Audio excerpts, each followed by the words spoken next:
Bonjour et bienvenue sur la chaîne YouTube ou sur le podcast de l'Église Trouvée. Dans cette vidéo, nous allons continuer notre aventure dans la Bible en étudiant la lettre aux Éphésiens chapitre par chapitre et verset par verset. Je vais faire un bref récapitulatif de ce que nous avons abordé la dernière fois, mais je vous encourage vivement à suivre cette série de manière séquentielle. L'apôtre Paul, l'auteur de la lettre aux Éphésiens, a construit un message d'une structure remarquable, partant des fondations pour bâtir progressivement sur ce qu'il a déjà exposé. Si vous n'avez pas encore écouté les enregistrements précédents, vous comprendrez l'essence de cet épisode. Cependant, pour saisir la suite de la pensée et la logique de Paul, je vous recommande d'écouter les messages précédents avant d'écouter celui-ci. J'aimerais commencer par une prière. Seigneur, ta parole est une lampe à nos pieds et une lumière sur nos sentiers, comme dit le psaume 119.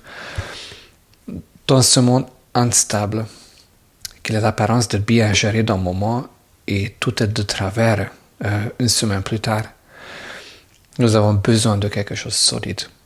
Merci pour ce cadeau, merci également pour le Saint-Esprit qui vient nous éclairer ce que nous trouvons dans la Bible, ce que nous aide et qui nous aide à appliquer dans nos circonstances spécifiques. Aide-nous à comprendre ce que tu as accompli, qui nous sommes en toi. Aide-nous à identifier les mensonges du monde et donne-nous ton point de vue, que nous puissions nous voir comme tu nous vois et que nous puissions voir le monde comme tu le vois. Ouvre ta parole, ouvre nos oreilles et parle à nos cœurs à travers de la lettre aux Éphésiens. Amen.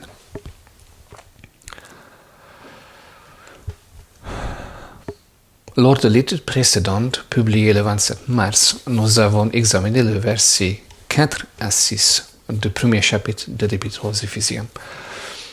Nous y avons découvert que, par Jésus, Dieu nous a choisis avant même la création du monde. C'est une déclaration formidable si on y réfléchit. Dieu t'a choisi avant ta naissance, avant les premiers pas d'Adam dans le jardin d'Éden. Dès le commencement de la création, tu étais déjà choisi. Tu n'es pas un hasard ici sur la terre. Tu es choisi par Dieu, choisi même avant ton existence, avant que tu n'aies fait quoi que ce soit pour lui. Mais quelle raison il nous a choisis? Nous avons vu la dernière fois qu'en Christ, nous sommes choisis afin que nous soyons saints et sans défaut devant lui dans son amour. Dieu ne nous a pas choisis par simple amusement. Il nous a choisis avec un dessein précis, notre salut et notre sainteté. Depuis le moment où nous avons dit oui à Jésus, nous sommes inscrits à son école, où nous progressons vers la sainteté sur le chemin de la sanctification. Jour après jour, en marchant avec lui, nous devenons de plus en plus semblables à lui. Et Dieu utilise toutes sortes de moyens pour nous former. Sa présence, sa joie et sa paix en font partie. Mais les difficultés, les souffrances et même les désagréments en font partie aussi. Que certaines choses ne peuvent être apprises qu'en traversant le feu de l'épreuve. Dieu nous aime d'un amour inexprimable, mais il est bien moins préoccupé par notre confort ou notre épanouissement éphémère que par notre sainteté. Son regard ne se fixe pas uniquement sur le court terme. Il voit aussi l'horizon. Il voit le changement glorieux qui peut opérer en nous, même si le chemin pour y arriver doit traverser la vallée de la mort. Ensuite, nous avons abordé le concept d'adoption. Paul enseigne que le désir de Dieu, dans sa bienveillance, était de nous intégrer dans sa famille en tant qu'enfants légitimes. La loi romaine concernant l'adoption a dit: une fois l'adoption finalisée, elle était bel et bien effective. La personne adoptée jouissait de tous les droits d'un fils légitime dans sa nouvelle famille et perdait tous ses droits dans son ancienne famille.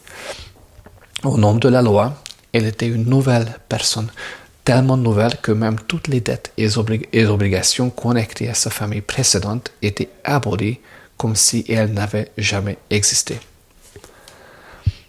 Dans son épître aux Romains, en parlant de notre adoption en Jésus, Paul a écrit « Et vous n'avez pas reçu un esprit d'esclavage pour être encore dans la crainte, mais vous avez reçu un esprit d'adoption par lequel nous crions « Abba, Père ». L'Esprit lui-même rend témoignage à notre esprit que nous sommes enfants de Dieu. Or, si nous sommes enfants, nous sommes aussi héritiers, héritiers de Dieu et co-héritiers de Christ, si toutefois nous souffrons avec lui afin de prendre aussi part à sa gloire.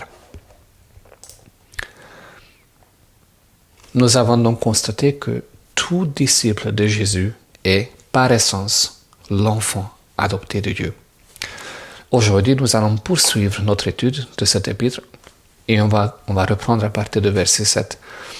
Juste en parenthèse, il est utile de rappeler que dans le texte grec original, versets 3 jusqu'à 14 constituent une seule et très longue phrase qui a été découpée dans notre traduction afin de faciliter la compréhension.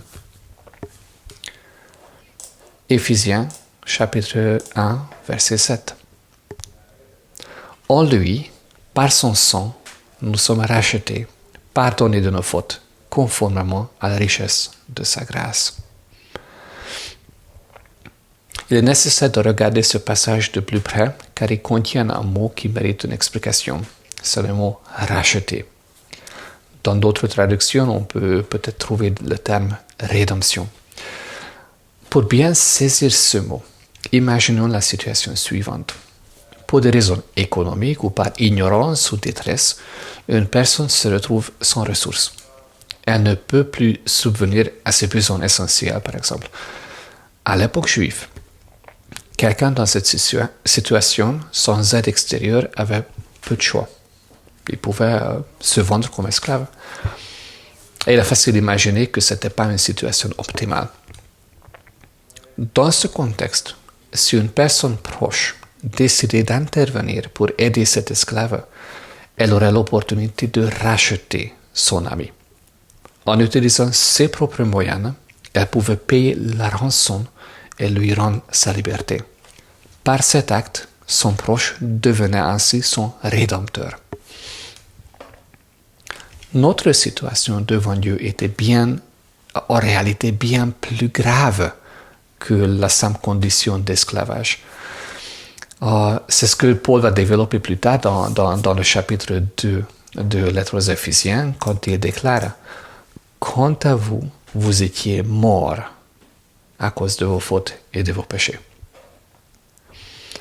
C'est Jésus, par sa bienveillance, qui a décidé d'intervenir pour nous rendre libres. Or, pour payer cette rançon, l'argent ne suffisait pas. Le prix qu'il fallait payer était son sang. En Jean 3,16, vous connaissez ce verset. En effet, Dieu a tant aimé le monde qu'il a donné son Fils unique, afin que quiconque croit en lui ne périsse pas, mais ait la vie éternelle. Il a payé notre dette, il a pardonné toutes nos fautes. Et quelle était sa motivation? Son amour pour nous. Non pas notre performance, ni ce que nous pourrions lui apporter une fois libérés. Tout cela est dû simplement à son désir, en accord avec l'immensité de sa grâce. C'est en référence de cette grâce que Paul poursuit son enseignement. Verset 8. Dieu nous l'a accordé, donc la grâce, Dieu nous l'a accordé avec abondance en toute sagesse et intelligence. Cette grâce est donnée en abondance.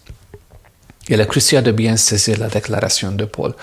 Dieu nous donne sa grâce volontiers, selon sa richesse, et c'est quelqu'un de riche, c'est bien Dieu, et avec un bon cœur et en abondance. C'est important parce que vous avez déjà peut-être entendu cette pensée dans votre tête. Cette fois-ci, après ce que tu as fait, il n'y a plus de pardon. Tu as trop dépassé les bornes. Regarde ce que tu as pensé, dit ou fait, peu importe. Même Dieu ne peut te pardonner ça. Ça, c'est le voix du diable. Ne l'écoutez pas. Écoutez plutôt ce que dit la Bible. La grâce de Dieu est accordée en abondance, avec sagesse et intelligence. Versets 9 et 10. Il nous a fait connaître le mystère de sa volonté, conformément au projet bienveillant qu'il avait formé en Christ, pour le mettre à l'exécution lorsque le moment serait vraiment venu, à savoir de tout réunir sous l'autorité du Messie, aussi bien ce qui est dans le ciel que ce qui est sur la terre. Ce passage, surtout dans cette traduction, est un peu difficile à saisir, j'avoue, mais nous allons l'étudier ensemble et nous allons y arriver. Lorsque le Nouveau Testament utilise le mot mystère, il fait référence à quelque chose qui était auparavant caché, mais qui est révélé aujourd'hui. Prenons l'exemple de la mission de Jésus. L'Ancien Testament est rempli de prophéties concernant le Messie, mais personne ne savait comment son ministère allait s'accomplir. Après la croix et la résurrection, ce mystère est devenu connu, révélé, permettant aux disciples d'annoncer la bonne nouvelle. Grâce à la richesse de sa grâce, Dieu nous a fait connaître le mystère de sa volonté. Il veut que nous comprenions quel est son projet ultime. Ce projet ultime, Dieu nous a révélé qui repose sur sa bienveillance. Il a accompli en Christ un accomplissement qui mènera à terme parfaitement au moment choisi par Dieu. Et quel est le but de ce projet? Nous allons voir verset 10. Tout réunir sous l'autorité du Messie, aussi bien ce qui est dans le ciel et ce qui est sur la terre. Le mot réunir évoque l'idée de rassembler ou d'additionner.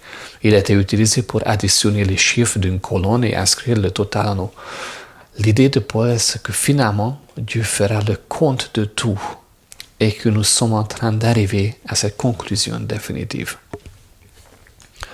C'est le jour où toutes les injustices seront réparées et tous les problèmes résolus par l'amour saint de Dieu et sa justice. Dieu a un plan global qui traverse les siècles. Nous avons notre rôle à jouer dans ce dessein glorieux. Et par la richesse de sa grâce, Dieu nous invite à participer à quelque chose bien plus grand, ce que nous pourrions accomplir tout seuls. Il nous invite à quelque chose qui donne un sens et une perspective éternelle à notre existence. Paul savait que la vie est parfois très dure et exigeante.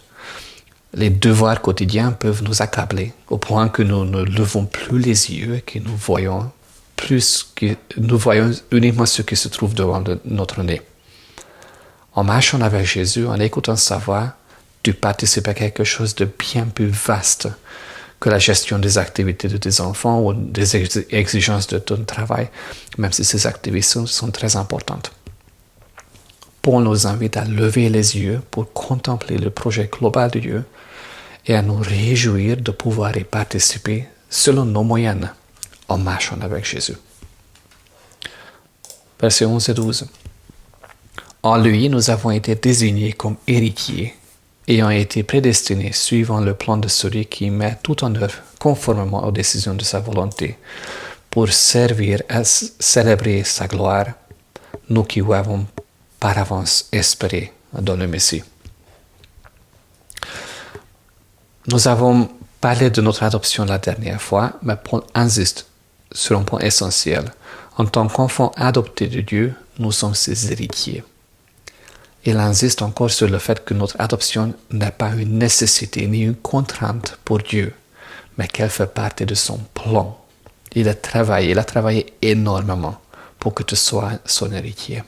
Il a mis tout en œuvre pour t'accueillir comme son enfant adopté, afin que ta vie soit un acte de louange, célébrant sa gloire, sa grâce et sa bienveillance, déjà ici-bas et pour toute l'éternité. Au verset 12, Paul fait référence aux Juifs qui ont cru en Jésus en premier en disant « Nous qui nous avons par avance espéré dans le Messie ou nous qui étions les premiers à placer notre espérance en Jésus. » Et c'est un point crucial de la lettre. À l'époque de Jésus, les Juifs ne souhaitaient pas inclure les non-Juifs dans l'adoration de Dieu. Ils se considéraient après tout comme le peuple choisi, les descendants d'Abraham et de Jacob. Lorsque Paul a voulu leur prouver que même l'Ancien Testament enseignait que Dieu était le Dieu des non-Juifs, les Juifs ont réagi avec hostilité. On va regarder juste un petit exemple de cette hostilité. Lorsqu'il a eu l'occasion de se défendre devant le Juif, donc son propre peuple à Jérusalem, la foule a écouté attentivement son témoignage jusqu'au moment qu'il est arrivé à ce verset, acte 22, verset 21. C'est Paul qui est en train d'expliquer son témoignage. Alors le Seigneur m'a dit, vas-y, car je t'enverrai au loin vers les non-juifs. Il voulait continuer, mais regardez la réaction immédiate de la foule. Verset 22, donc le verset suivant. La foule l'avait écouté jusqu'à ces mots. Mais ils se mirent alors à crier, faites disparaître de la terre un homme pareil. Il n'est pas digne de vivre. La question qui se pose alors est fondamentale. La richesse de la grâce de Dieu et sa bienveillance sont-elles réservées uniquement au peuple d'Israël? Ou bien nous, les païens, les non-juifs, pouvons-nous aussi en bénéficier? C'est une interrogation majeure pour Paul et pour l'Église de cette époque. Et elle demeure d'une abondance capitale aujourd'hui encore. Je pourrais même élargir cette question, cette réflexion. Y a-t-il des différences entre les races, les cultures, les origines, les nationalités ou les langues? Qui, en fin de compte, peut devenir enfant de Dieu? Versets 13 à 14. En lui, vous aussi, après avoir entendu la parole de la vérité, l'évangile qui vous sauve, en lui vous avez cru et vous avez été marqués par l'empreinte du Saint-Esprit qui avait été promis. Il est le gage de notre héritage en attendant la libération de ce que Dieu s'est acquis pour célébrer sa gloire. En Jésus, Dieu ne tient pas compte de différences purement humaines. La seule chose qu'il regarde, c'est notre foi. On a vu vous, en lui vous avez cru. Et cette foi, c'est un déclencheur. En verset 13, on voit une progression remarquable. Premièrement, nous entendons la parole de vérité, l'évangile qui veut dire la bonne nouvelle. Ensuite, nous plaçons notre foi dans cet évangile qui sauve. En lui, vous avez cru. Et grâce à cette foi, nous sommes marqués, scellés par l'empreinte du Saint-Esprit. Il prend résidence en nous. Il demeure avec nous jusqu'à la mort. Dans sa lettre aux Romains, Paul affirme la même chose, chapitre 8, verset 9. Quant à vous, vous n'êtes pas animés par votre nature propre, mais par l'Esprit. Si du moins l'Esprit de Dieu habite en vous. Si quelqu'un n'a pas l'Esprit de Christ, il ne lui appartient pas. La présence du Saint-Esprit en nous consiste le gage de notre héritage. Il en est la garantie, un véritable acompte. Nous possédons ce don pour nous soutenir en attendant le jour où nous serons complètement libérés de notre nature pécheresse. Et en attendant ce jour, nous célébrons sa gloire. Et nous le ferons pour toute l'éternité.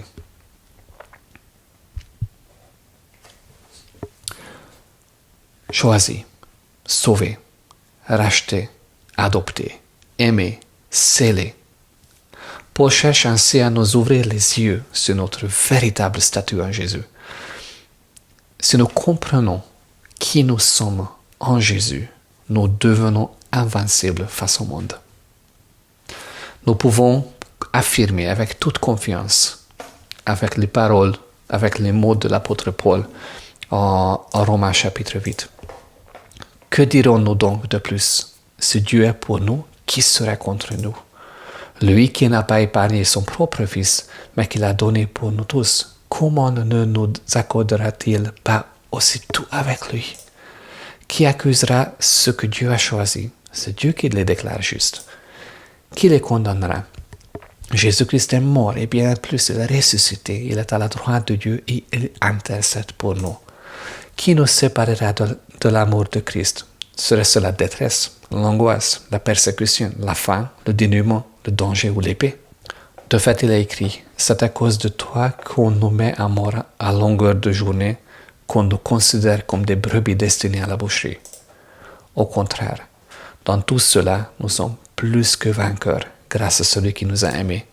En effet, j'ai l'assurance que ni la mort, ni la vie, ni les anges, ni les dominations, ni le présent, ni l'avenir, ni les puissances, ni la hauteur, ni la profondeur, ni aucune autre créature ne pourra nous séparer de l'amour de Dieu manifesté en Jésus-Christ, notre Seigneur.